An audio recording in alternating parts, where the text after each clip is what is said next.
Immer mehr Deutsche interessieren sich für Irland als Auswanderungsland.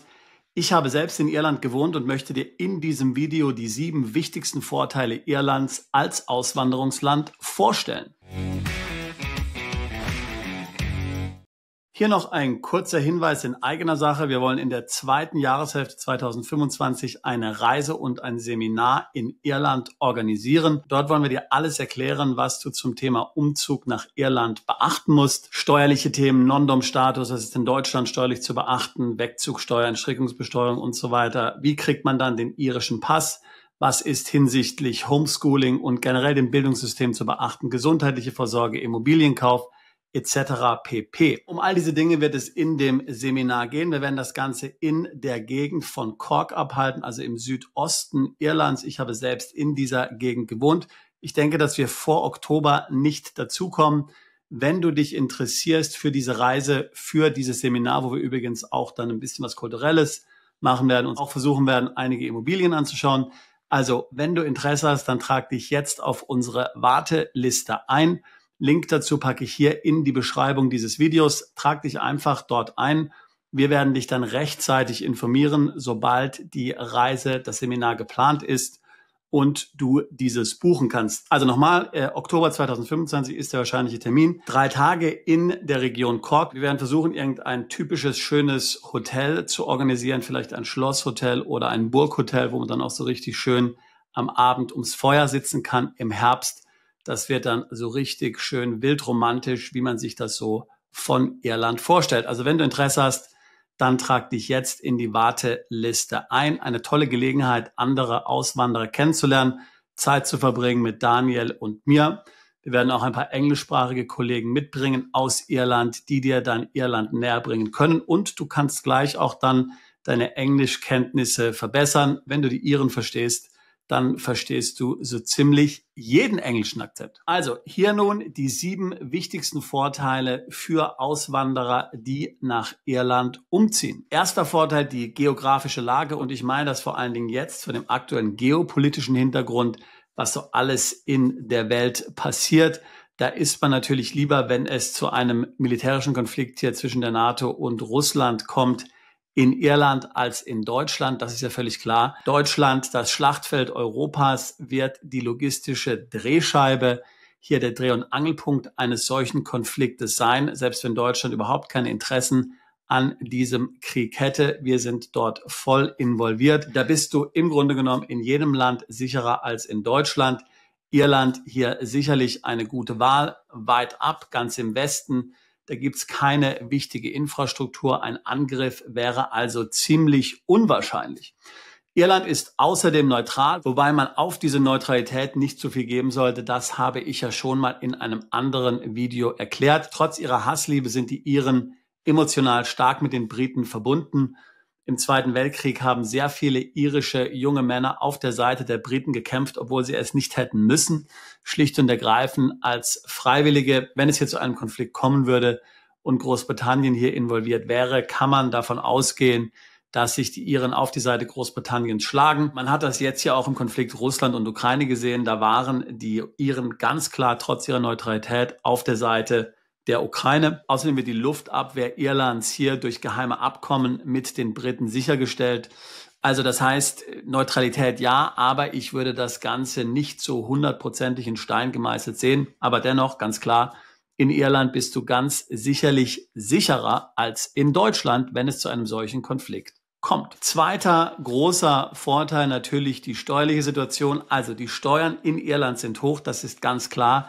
Da darf man sich keinen Illusionen hingeben. Ich rede jetzt von den persönlichen Steuern, von der Einkommensteuer und natürlich auch hier die Sozialbeiträge. Da kannst du davon ausgehen, die sind ähnlich hoch wie in Deutschland. Allerdings hat Irland eben den sogenannten Non-Dom-Status, wie früher in UK hatte, wie heute ihn noch Malta und zum Beispiel auch Zypern haben. Das heißt, ausländische Einkünfte, die nicht nach Irland ausbezahlt werden und nicht in Irland verwendet werden, sind in Irland steuerfrei und müssen auch nicht in der Steuererklärung genannt werden. Wenn du also Aktien hast, wenn du Dividenden bekommst, wenn du Krypto hast, wenn du Provisionen aus dem Ausland bekommst, wenn du zum Beispiel immer wieder mal ins Ausland gehst, um dort zu arbeiten oder ein Event veranstaltest oder Beratung machst und dafür bezahlt wirst, dann sind das alles Einkünfte, die du in Irland nicht versteuern musst und auch nicht in der Steuererklärung angeben musst.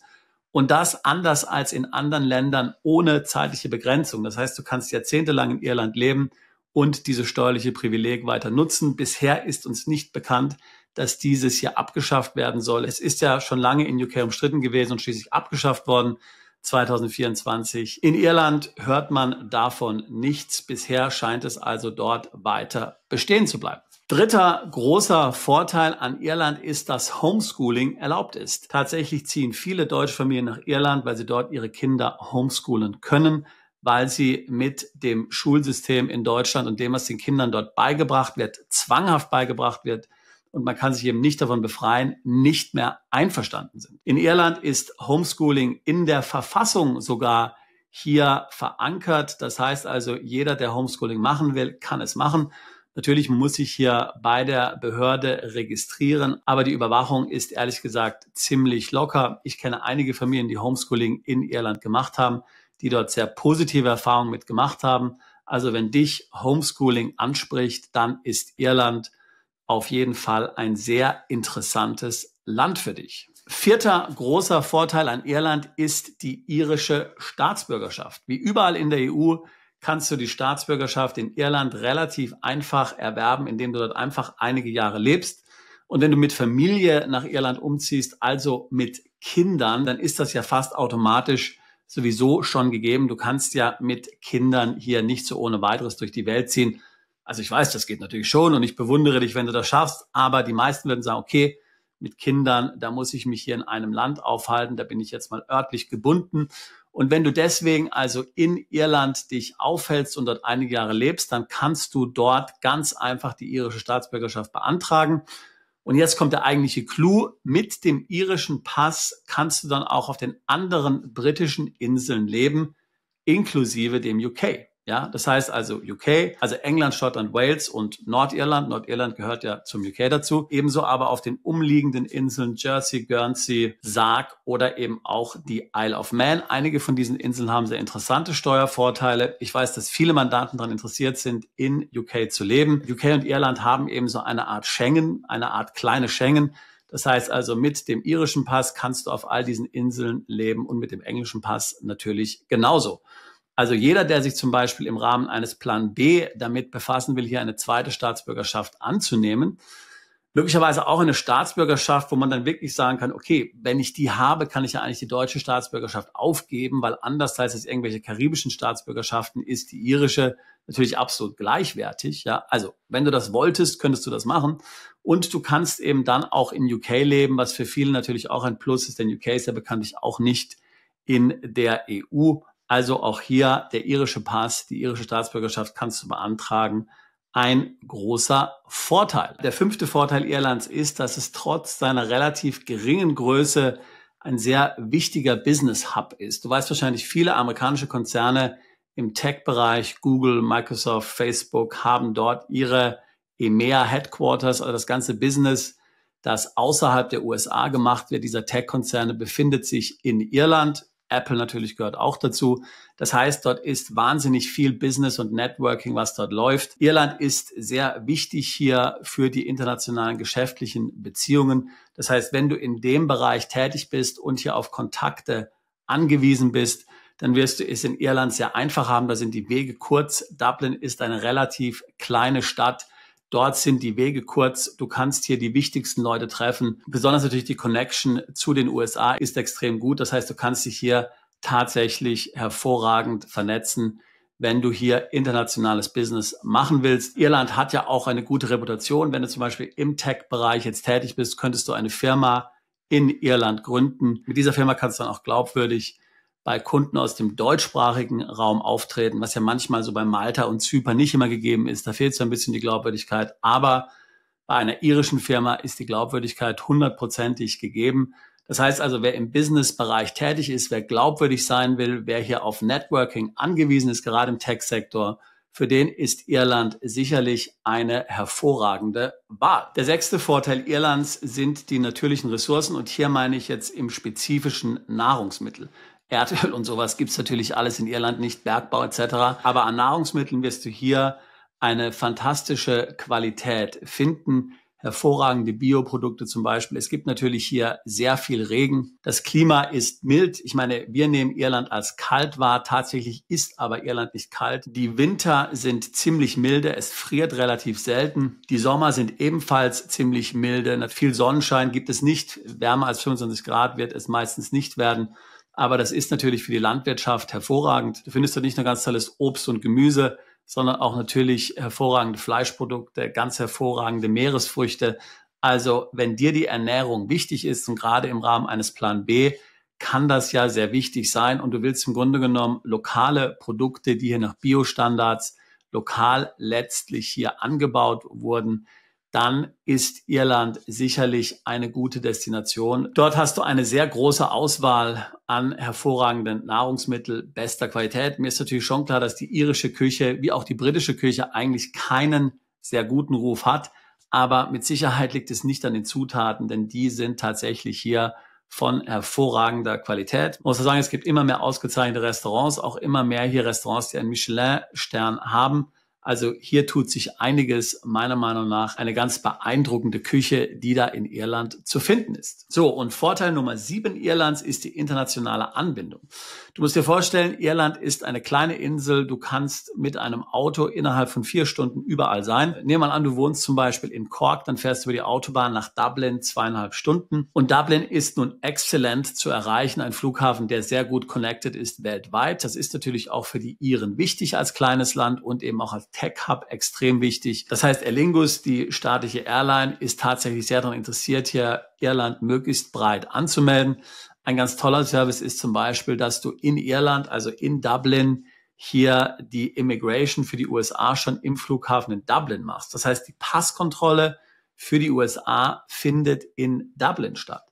Du kommst dann also in den USA als Domestic Flight ein und musst dann nach einem 10-stündigen Flug hier keine Passkontrolle mehr durchlaufen. Das ist ein hervorragender Service, wie ich finde, habe ich selbst schon oft verwendet. Aber auch ansonsten außerhalb der USA ist natürlich Dublin hervorragend angebunden. Das heißt also, wenn wir jetzt wieder mal über einen Plan B nachdenken, dann ist ja auch die internationale Konnektivität sehr wichtig. Dann willst du einen Flughafen haben, der eben auch im Krisenfall hier noch einsatzbereit ist und der in alle Richtungen fliegen kann.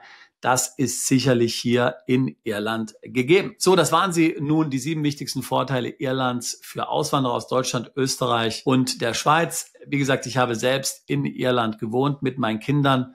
Meine Kinder haben es sehr genossen. Ich hatte lange Jahre auch ein Office in Dublin. Mittlerweile habe ich keines mehr.